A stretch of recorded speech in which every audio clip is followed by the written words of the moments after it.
ஒரு சின்ன கிராமத்துல லாலுன்னு ஒரு குட்டி பொண்ணு இருந்தா. அவளுக்கு வானத்துல தெரியுற நட்சத்திரத்தை பார்க்க ரொம்ப பிடிக்கும். அதனால அவ தன்னோட டூன்ற முயல் பொம்மையோட சேர்ந்து தினமும் நைட்டு நட்சத்திரங்களை பாப்பா. அது மட்டும் இல்லாம அவளுக்கு அந்த நட்சத்திரங்கள்லாம் எப்படி இவ்வளவு பிரகாசமா இருக்குன்னு தெரிஞ்சுக்கவும் ரொம்ப ஆர்வமா இருந்தா. லாலு தினமும் வானத்துல இருக்க நட்சத்திரங்கள்கிட்ட பேசுறதுனால வானத்துல இருக்கிற ஒரு மந்திர நட்சத்திரம் திடீர்னு ஒரு நாள் லாலு கிட்ட வந்துச்சு. அந்த மந்திர நட்சத்திரம் தன்னோட பெயரை ட்விங்கிள்னு சொல்லி லாலு கிட்ட அறிமுகமாச்சு. அது மட்டும் இல்லாம லாலுவையும் நட்சத்திரங்கள் நிறைந்த வானத்துக்கு கூட்டு போறதா சொல்லுச்சு. லாலுவை நட்சத்திரங்களுக்கு நடுவுல கூட்டிட்டு போறதுக்காக இந்த ட்விங்கிள் ஒரு பிரகாசமான பாதையை உருவாக்குச்சு. அந்த பாதையில லாலு ட்விங்கிள் கூட சேர்ந்து பயணிக்க ஆரம்பிச்சா. அங்க பிக் டிப்பர்னு ஒரு நட்சத்திரம் லாலுவுக்கு வணக்கம் சொல்லுச்சு. இந்த பிக் டிப்பர் நட்சத்திரங்கள் தான் இரவு நேரத்துல பயணம் பண்ற பயணிகளுக்கு வழிகாட்டியா இருக்க உதவுமா. அடுத்ததா லாலு ஒரு ஓரியன் விண்மீன் கூட்டத்தை சந்திச்சா. நிறைய நட்சத்திரங்கள் சேர்ந்து உருவாகிற ஒரு வடிவத்தோட பேரு தான் ஓரியன் விண்மீன் கூட்டம். அப்புறம் ட்விங்கிள் லாலுவை நட்சத்திரங்கள்லாம் உருவாகிற இடத்துக்கு கூட்டு போய் நட்சத்திரங்கள்லாம் எப்படி உருவாகும்னு சொல்லிச்சான். நட்சத்திரங்கள்லாம் நெபுலாக்குள்ள இருந்து உருவாகுமா.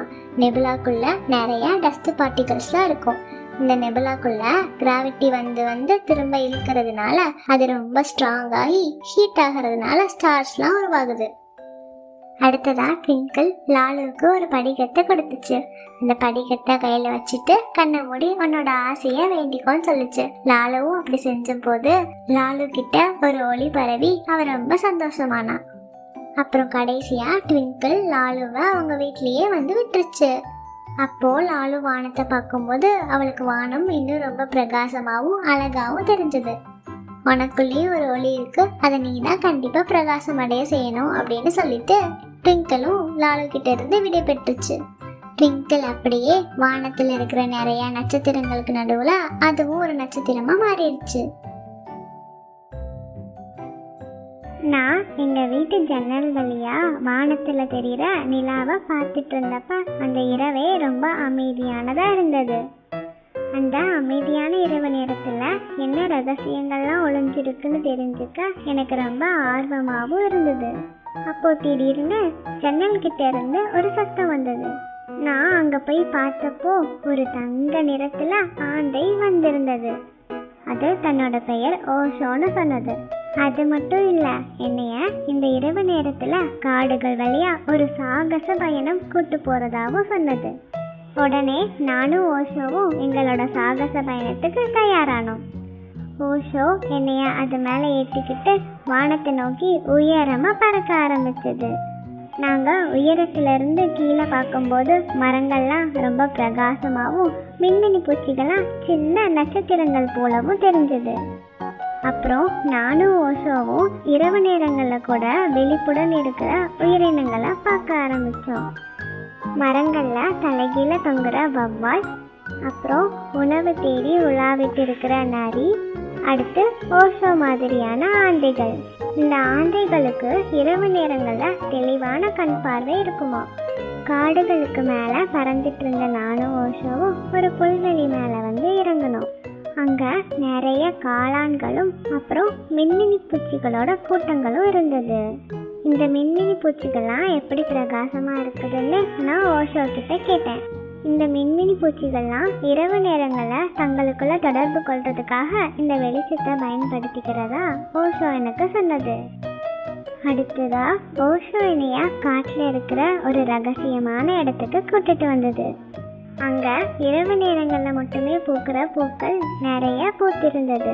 அந்த அழகான பூக்களுக்கு நல்ல நறுமணம் கூட இருந்தது. அடுத்ததா ஓஷோ எனக்கு நட்சத்திரங்கள் பத்தின கதையை சொல்ல ஆரம்பிச்சது. நட்சத்திரங்கள்லாம் இரவு நேரங்கள்ல விலங்குகளுக்கு வழிகாட்டியா இருக்குமா. அப்போ திடீர்னு ஒரு ஷூட்டிங் ஸ்டார் எங்களை தாண்டி பறந்தது. உடனே நான் என் கண்களை மூடி என்னோட ஆசைய அந்த ஷூட்டிங் ஸ்டார் கிட்ட வேண்டிக்கிட்டேன். அது என்ன ஆசை தெரியுமா? இந்த காட்டு விலங்குகள் போல நானும் இந்த இரவோட அழகா பாதுகாக்கிறதா விரும்புறதா வேண்டிக்கிட்டேன்.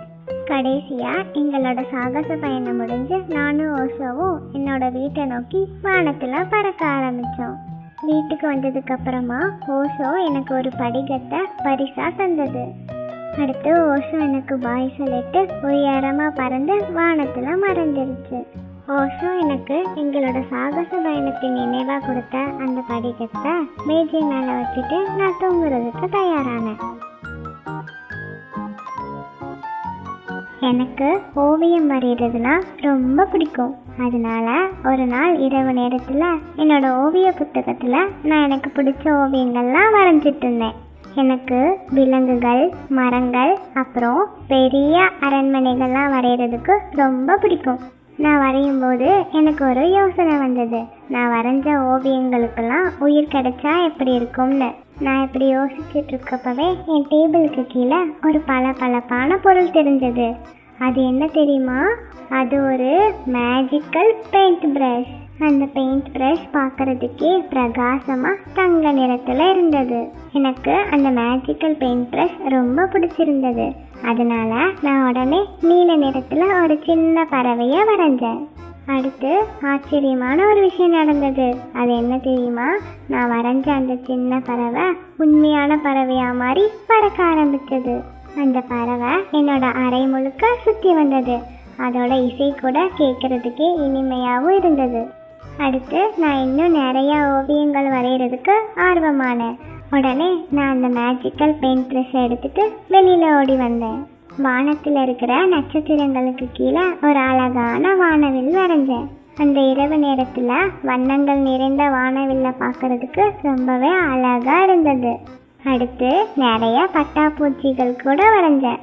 இரவு நேரத்தில் அந்த பட்டாம்பூச்சிகள்லாம் அழகா பறந்தது. கடைசியா ஒரு சின்ன குளம் வரைஞ்சேன். அந்த குளத்துல இருக்க தண்ணியில வானத்துல இருக்கிற நட்சத்திரங்கள்லாம் பிரதிபலிச்சது. இப்போ என்னோட தோட்டமே ரொம்ப அதிசயமான இடமா மாறி இருந்தது. அப்போ மியாவுன்னு ஒரு சத்தம் கேட்டது. அதுதான் என்னோட பூனை டாம். அங்க நடந்ததெல்லாம் டாம் ரொம்ப ஆர்வமா பார்த்துட்டு இருந்தது. நான் உடனே டாமுக்காக ஒரு மீன் வரைய ஆரம்பிச்சேன்.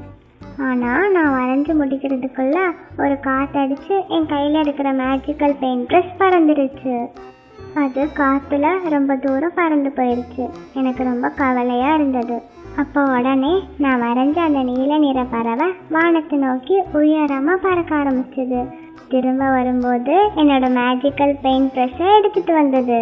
அதை பார்த்து நான் ரொம்ப சந்தோஷப்பட்டேன்.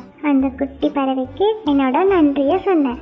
அது மட்டும் இல்லாமல் என்னோட அந்த மேஜிக்கல் பெயிண்ட் ப்ரஷ்ல ஒரு சின்ன இதயம் வரைஞ்சி அதில் நன்றின்னு எழுதி அந்த குட்டி பறவைக்கு கொடுத்தேன்.